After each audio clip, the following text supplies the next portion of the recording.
手机对现代人的重要性远远超乎想象，相关配件及维修处理也成为手机市场中非常重要的一环。因为我之前是做手机配件，可是这几年来，因为大陆的淘宝进来之后，手机周边其实对台湾的产业有一点下滑了，变成周边有点销价竞争了。然后再来就是我看到有一块是做手机周边的人，他一定会研究到手机的一些零件、手机的维修。那我想说，我刚好有这块通路，所以我也下去研究这一块，所以才开始接触到手机维修的区块。从手机配件走到手机维修，执行长说，原先要学维修是相当困难的，因此当自己学成以后，更希望设立品牌做手机维修的教学，帮助想学维修的朋友一个完整的课程规划。我的Data OJ 其实主要就是以教学、服务跟技术3方面来推广这样子。手机维修它有分低阶、中阶、高阶。那我们这边的Data OJ 的手机教学是有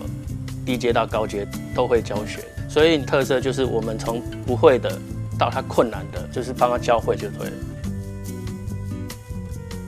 引进好的仪器设备，不仅为客人做更精准的维修，也提供给学员更精细缜密的教学。此外，也与附近的旅社配合，帮助来自中南部的学员可以在上课期间有合适的住宿安排。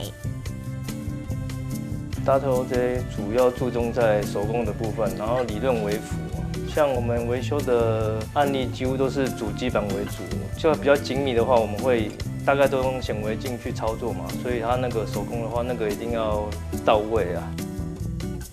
我一开始找到Data OJ一样，上网先看他们的课程内容，还有环境介绍跟师资，然后来这边之后，一样就是先从初级再进阶，发觉他们的器材不管是初级还是进阶，其实都还蛮完整的，而且老师真的是也是蛮尽心尽力在教，不会有所暗扛。我觉得不管是想要初级还是进阶，或者是未来想要加盟他们手机维修的行业，真的是可以考虑Data OJ。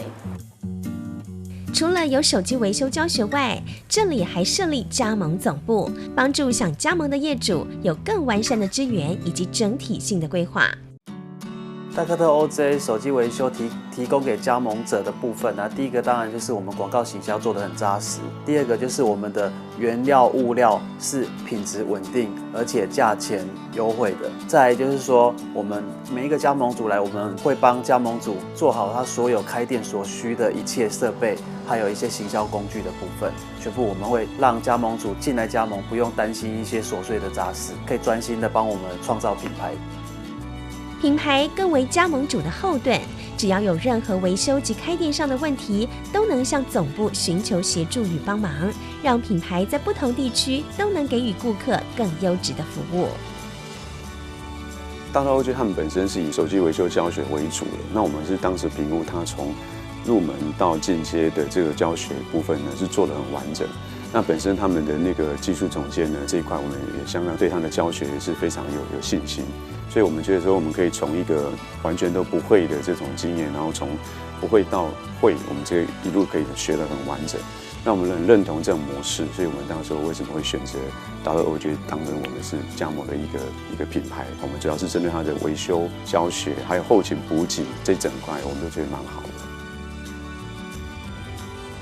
Data OJ 其实它的本意就是技术，我们未来的期许就是可以把全台湾每个区块都有我们Data OJ的招牌，跟我们的教学中心，跟我们的手机维修的一个点，这样子。